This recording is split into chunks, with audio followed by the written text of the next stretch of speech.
আপনারা যারা এসছেন তাদের প্রত্যেককে বিসিবির তরফ থেকে ধন্যবাদ জানাই আমাদের চেয়ারম্যান কমরেড রাজেন নাগর, যিনি এআইবি এর প্রেসিডেন্ট, যিনি মূলত গত পরশুদিন যেটা শাহাবুদ্দিন বলল, পরশুদিন রাতে আমাকে বললেন যে ব্ল্যাক ডে তো হচ্ছে, উনি হসপিটালে ছিলেন, কিন্তু এগুলো আমাদের পশ্চিমবাংলা থেকে একটা প্রতিবাদ, জোর জবরদস্তি একটা জবরদস্ত প্রতিবাদ হওয়া উচিত, এবং সেটা যদি তোমরা লেবার মেশিনারির সামনে করতে পারো সেটা খুব ভালো হয়।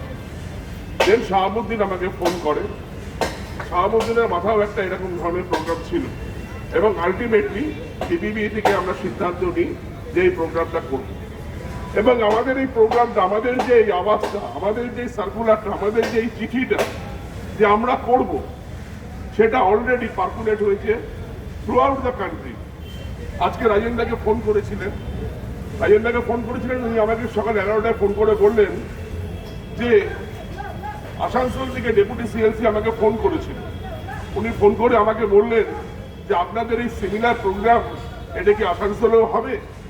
রাজেন্দ্র বলেছেন যে না, ওখানে হবে না, নিজাম প্যালেসে আমাদের যে প্রোগ্রামটা হওয়ার কথা, আমরা বিপিবি থেকে ওখানেই আমাদের প্রোগ্রামটা সীমিত রেখেছি, পরবর্তী সময়ে আমরা ভেবে দেখবো যদি গভর্নমেন্ট এগোয় তাহলে আমরা কি করতে পারি। সুতরাং আমাদের যে আওয়াজ, আমাদের সমবেতভাবে যে প্রতিরোধ, তার একটা মেসেজ কিন্তু গেছে।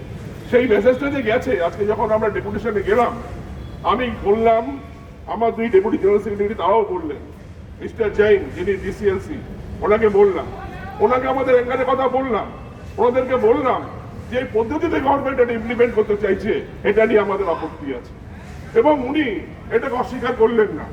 এবং আমরা বললাম যে আপনি মাইকের আওয়াজ পাচ্ছেন, ওখানে 1000 কর্মচারী যারা আছে, যারা তাদের অ্যাঙ্গারে রোদের মধ্যে কিন্তু দেখাচ্ছে।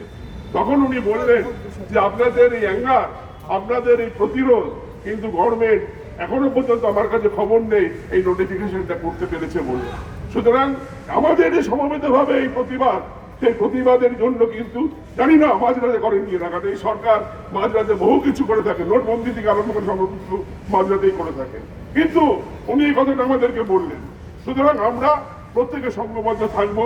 আগামী দিন ওনার কাছ থেকে অ্যাকনোলেজ করিয়েছি আমাদের এই ডেপুটেশনের কপি, আমাদের এই মেমোরেন্ডামের কপি, যেটা আমরা ডিউলি আজকে সার্কুলেট করে দেবো, সবাই আপনারা পেয়ে যাবেন, এবং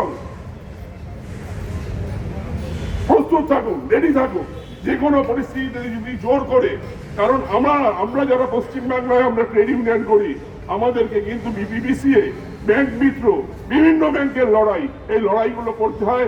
সেই লড়াইয়ে কিন্তু যে 29টা যে শ্রম কোড এক্সিস্টিং ছিল, সেটা আমরা সব সময় 1946 আইডি অ্যাক্টের এই শ্রম কোডের সমস্ত সাহায্যগুলো আমরা জানি, ইমপ্লিকেশনগুলো আমরা জানি, সেই জন্য আমরা ব্যবহার করি, এবং এটা আমরা বুঝে বলেই ওরা এই কোডগুলোকে বন্ধ করে দিয়ে 4টে কোডে আনতে চাইছে। সুতরাং এই লড়াইটা দীর্ঘমেয়াদী লড়াই হবে, এই লড়াইটা আমাদের লড়তে হবে, পিছনের কোনো জায়গা নেই। পশ্চিমবাংলা থেকে লড়াইটা আমরা বিপিবির নেতৃত্বে লড়বো, আমরা লড়বো, এবং আগামী দিন আমরা সারা দেশকে বাধ্য করবো যে না, এটা তুমি করতে পারবে না, ভবিষ্যতে তোমাকে এটা আমরা করতে দেবো না। এই বলে আপনাদের সকলকে সংগ্রামে অভিনন্দন জানিয়ে আমি আমার বক্তব্য শেষ করছি। ইনকলাব জিন্দাবাদ, বিপিবি জিন্দাবাদ, এআইবি জিন্দাবাদ।